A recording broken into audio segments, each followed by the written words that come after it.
మహతి కళాక్షేత్రం వేదికగా జరుగుతున్న Shri Padmanabha national academy of fine arts నిర్వహణలో జరుగుతున్న నాటకోత్సవాలు నగర ప్రజలను విశేషంగా ఆకట్టుకుంటున్నాయి. మూడవ రోజు అయిన సోమవారం రాత్రి తిరుపతికి చెందిన రవీంద్ర సారథ్యంలో ప్రదర్శించిన కృష్ణపక్షం నాటిక ఆద్యంతం వీక్షకులను కట్టిపడేసింది.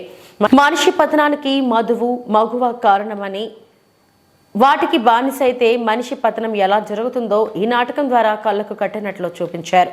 అనంతరం రేణిగుంటకు చెందిన కృష్ణారెడ్డి ఆధ్వర్యంలో ప్రదర్శించిన మైరావణ పద్య నాటకం ఆహుతులను విశేషంగా ఆకట్టుకుంది.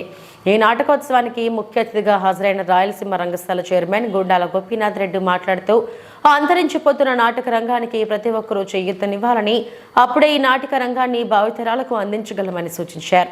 ఈ కార్యక్రమంలో నిర్వాహకులు కప్ప పద్మనాభం, వారి సతీమణి సామ్రాజ్యం, కెఎన్ రాజా, జనసేన నాయకురాలు భాగవత జయలక్ష్మి, సిద్ధేంద్ర శర్మ, కోటేశ్వరరావు తదితరులు పాల్గొన్నారు. డబ్బు అనే ఆశతో పరిగెడుతున్నాడు కానీ మానవ జీవితంలో సుఖం సంతోషాలు కేవలం డబ్బే మాత్రం కాదు.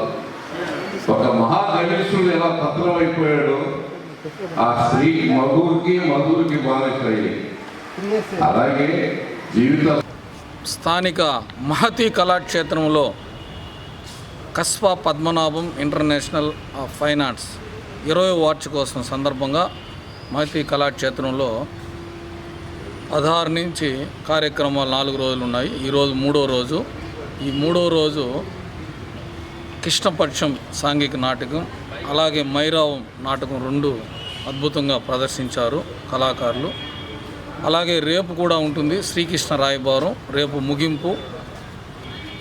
ఈ కార్యక్రమాలు కస్బా పద్మనాభ ఇంటర్నేషనల్ ఆధ్వర్యంలో జరుగుతున్నాయి.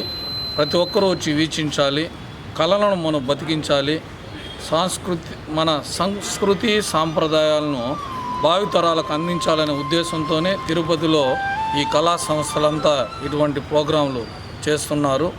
ఈ కస్బా పద్మనాభం గారు ఈ 4 రోజుల పాటు మహతి కళాక్షేత్రంలో చేస్తున్న కార్యక్రమాలు చాలా బాగా జరుగుతున్నాయి.